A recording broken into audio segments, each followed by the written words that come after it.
Hello everyone, I'm Julia Braime, editor of Unveiled, the luxury wedding magazine, and founder and editor of Brides Up North, the UK's award-winning wedding blog for northern couples, and your host here at Unveiled Network. Welcome to our Wedflics series, especially for couples planning a wedding and the creatives that help them to do it. Now, I'm starting the series off with a bit of a serious one, in order to offer some guidance, support and love as we tackle the implications of the recent outbreak of coronavirus on your wedding day. We've already shared this content via our blog and it remains there for reference, but we thought it would be useful to share on this channel too. So firstly, it goes without saying that if any of you have been personally touched by this dreadful disease beyond your wedding plans and have experienced illness or loss, I am sending you so much love and I hope that things look better soon. So, with specific regard to weddings, because that's what I do best, in this video I'll be addressing the current situation for brides and grooms who might need to postpone their big day, and hopefully through doing so I'll be able to assist and reassure you a little bit.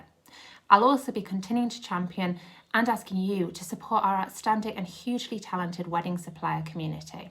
For brides and grooms whose wedding days are coming up in the next few months, it's with a sad heart that I'd strongly suggest postponing as the best course of action.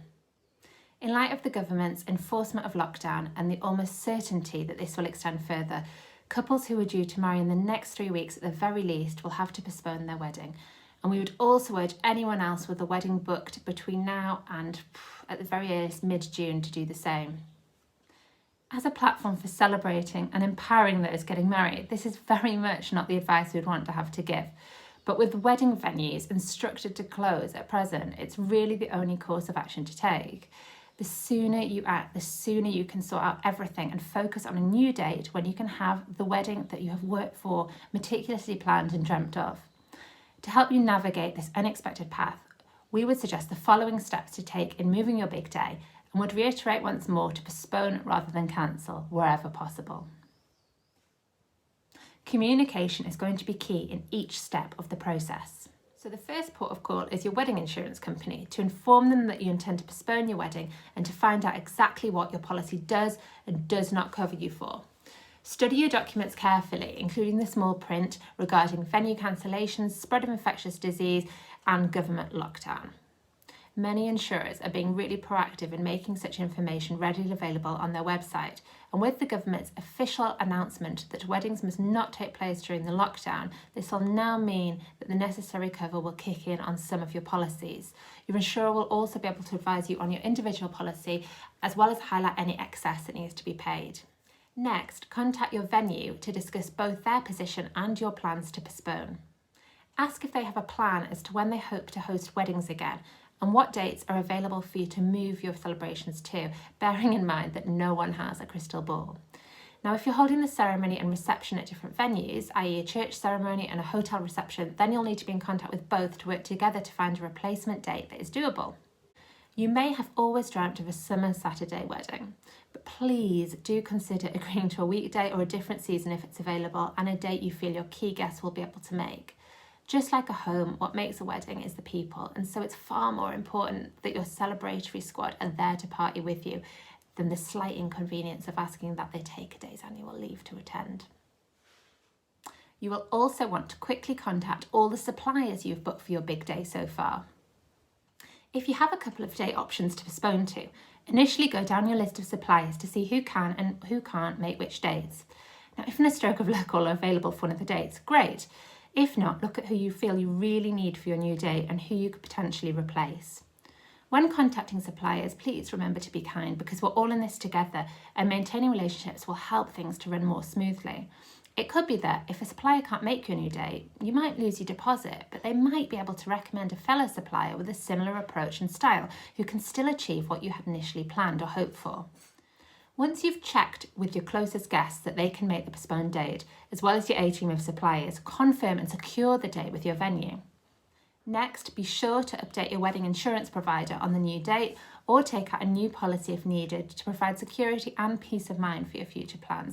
Then make sure you contact your wider guest list to let them know of the change of date and to establish what sort of numbers you will now be looking at.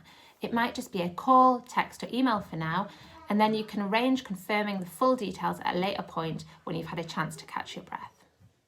This is undoubtedly a worrying, stressful and challenging time, but the main source of anxiety for many is uncertainty. So I'd encourage you to stay as calm as possible and to look to reliable and regularly updated sources for information regarding the spread of the virus and the official current course of action.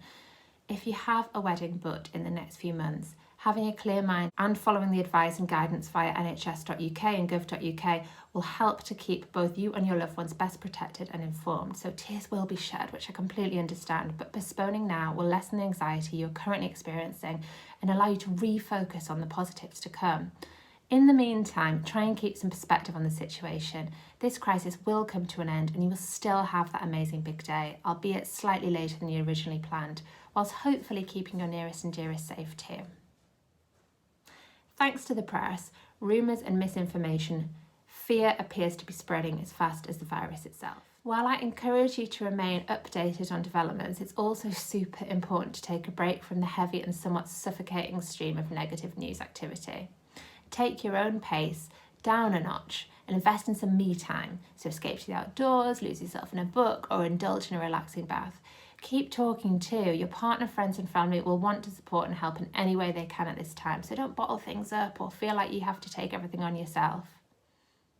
Social media may have got a bad rap recently, but this strange scenario provides an opportunity to show how it can be used for good. We will be showing suppliers and venues some serious love via our social channels, so watch out for things like our Spread Love hashtag campaign over on Instagram. You too can do the same, whether it be sharing an example of great service you've received, or liking, sharing and following suppliers' channels to spread the word virtually. Meanwhile, those in the midst of planning a wedding further into the future can continue with the organisation and booking to help keep the wedding industry cogs turning. Don't think that everything has ground to a halt, as it seriously hasn't. You can research suppliers, venues and boutiques and access inspiration online and via print publications. And let's not forget the power of Skype or Zoom, meaning that you can still freely interact with suppliers. In other cases, samples for certain elements such as stationery and even cake, yes, can be sent in the post, and you can get some of the nitty-gritty admin out of the way. We're talking table plans, budgets, spreadsheets and the wording for your order of service. All slightly tasking jobs, leaving you more time to relax and enjoy the run up to the big day when your time comes around. We have loads of resources over at bridesupnorth.com, our Facebook page, our Instagram, and at unveiledmagazine.co.uk, as well as our Unveiled app and then the print copy, which is available via our shop. So there's no excuse to stop the planning now. To conclude this episode on perhaps the most important point, you 100% aren't alone in this. You would be doing well to find someone who isn't affected in some way by this horrible situation.